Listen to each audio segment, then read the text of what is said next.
Here it is, our second game of the World Cup. Hopes are high after the win against Haiti that we can get a result. Just a draw would all but guarantee ourselves a spot in the next round.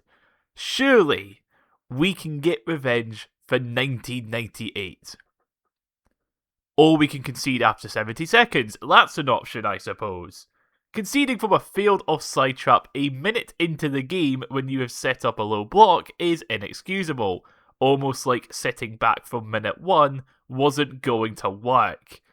To be fair to Saibari, it was a good finish. The first 10 to 15 minutes of this game were diabolical. Scotland could not for the life of them get any kind of rhythm going.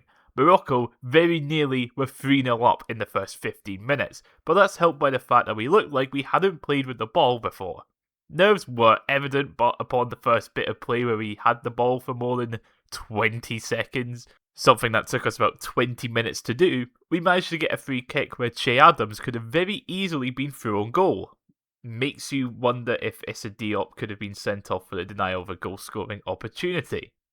The first hydration break did come just after that, and we were able to just sort of settle the nerves a bit. We started to actually try and do things. Like the last 5 to 10 minutes definitely showed some promise. There was a few opportunities there. Best easily being McGinn at the back post, but the ball came in a bit too fast and he just sort of shinned it somewhere into the Boston crowd. Still, at least there was hope going into that second half, but Morocco seemed to focus more on hitting us on the counter. But we did seem pretty well set up to deal with that, but, if only we hadn't conceded barely over a minute into the match, then whatever game plan we did have wouldn't have been criticised so much. Second half, meanwhile, saw no changes, despite many being asked for, but a massive improvement was made. We didn't concede almost immediately. But 3 minutes in, McGinn was brought down in the box, but after VAR reviewed it, no penalty was given, for whatever reason. Maybe we used up all our luck in that Haiti game. Morocco immediately went up the pitch and almost got a second, but Jack Hendry was able to deflect it onto the bar. After a pretty even second half, an enforced change was made as Tierney got injured. Shocking, I know. And he was replaced by Ben Gannon Doak, meaning we finally had the pace we had been missing all game. It was noticeable that when it did come to the counter-attacks, we would have 4 players all in the middle. We had barely any width on them. Annoyingly, up until the second hydration break though, we did sort of just start to sit back again, letting Morocco come at us. But, see, after that hydration break, 2 big subs were made. The removal of Che Adams and Ryan Christie for Lyndon Dykes and Kenny McLean. It was time to recreate that evening from Oslo. God, that would have been so funny, wouldn't it? After these changes were made, it was so much more positive. Plenty of chances were made by Ben Gannon Doak, but for some reason he wasn't crossing the ball into the box. McTominay, he also had a penalty claim denied for some reason. Haitians are definitely laughing at us now. Patterson would be replaced by Ross Stewart in a final push for the equaliser, which we looked like we were getting, especially with all the pressure we were putting on their defence. But we replaced John McGinn, who was having an excellent game, with Anthony Ralston. Steve, please explain this one. After just shelling the ball into the Morocco box for the last 10 minutes with long balls and whatnot, we would have one last chance. A corner right at the death in what was basically going to be the last kick of the game. This was it. Get everyone in that box and try and get that equaliser. It doesn't beat the first man, Morocco clear, and they hold out for a 1-0 win. If there's one way to describe that game, Len, it would be that it was a very Scottish defeat. An impressive second half mirroring what was a diabolical first half against a team ranked much higher than us. For individual performances, Hanley is going to get the blame for the first goal, and rightfully so. He tried to trigger the offside trap, but mistimed it, and seeing as he is not the quickest, this was always going to go wrong against the pace shown by the Moroccans. Hendry, meanwhile, was excellent defensively, but his on-the-ball ability really impressed me, especially with how fearlessly he would drive up to the halfway line or into Morocco's midfield in the second half.